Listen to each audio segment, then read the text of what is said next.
Hey everybody, here we are, Good Friday, and the imagery of Good Friday, when we follow Jesus is, the most humbling, shocking, alarming, and yet also beautiful imagery that we hold in our minds, in what it means to be a Christian.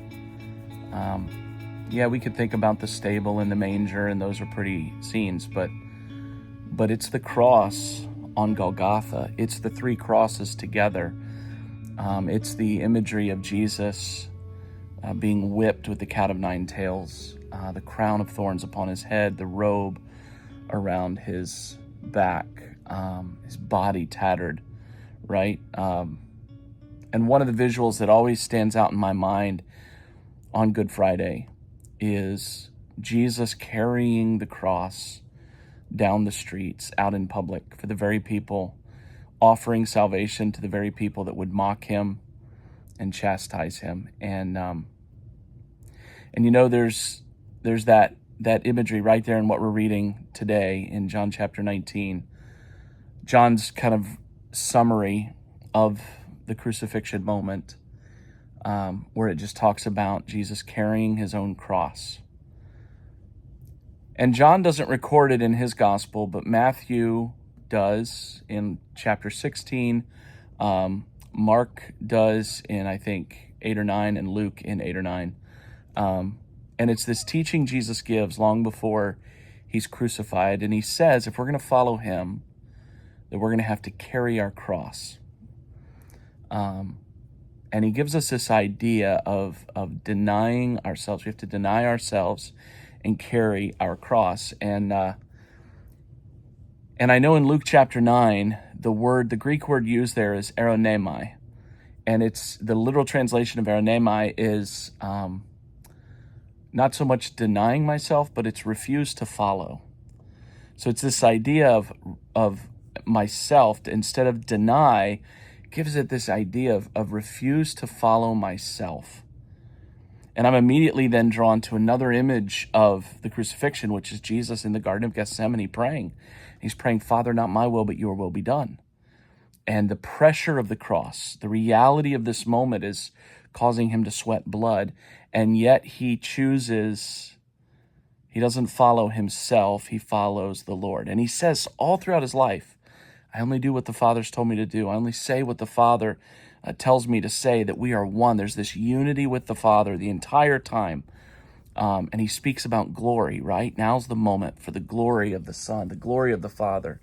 And so there's this intertwined relationship between Father and Son.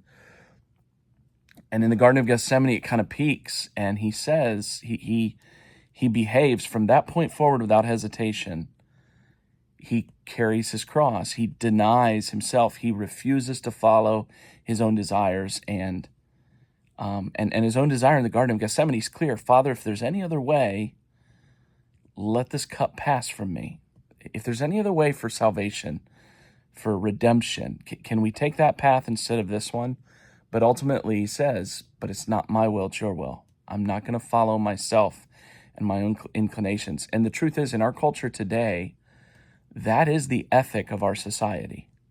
Whatever you feel, go for it. Whatever your heart's telling you, whatever your mind is leading you towards, when you look in the mirror, what you think of yourself, the things you want to do, the desires that you have, the temptations that you have, just pursue them.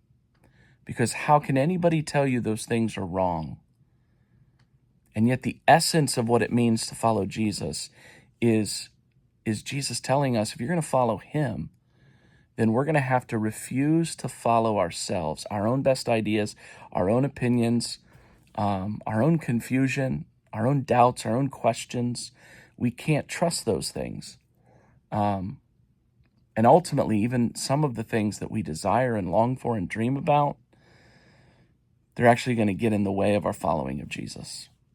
So today, as you think about the cross, as you think about Jesus' sacrifice, as you think about that visual of him carrying the cross down the streets of Jerusalem, heading towards Golgotha, the place of the skull, remember that that imagery is meant to be not just something reminding us of his sacrifice, but also reminding us of the life he's calling us to live. That when we follow him, he's inviting and challenging us to refuse to follow ourselves, because we can't follow ourselves and follow him at the same time. We can't serve two masters, only one.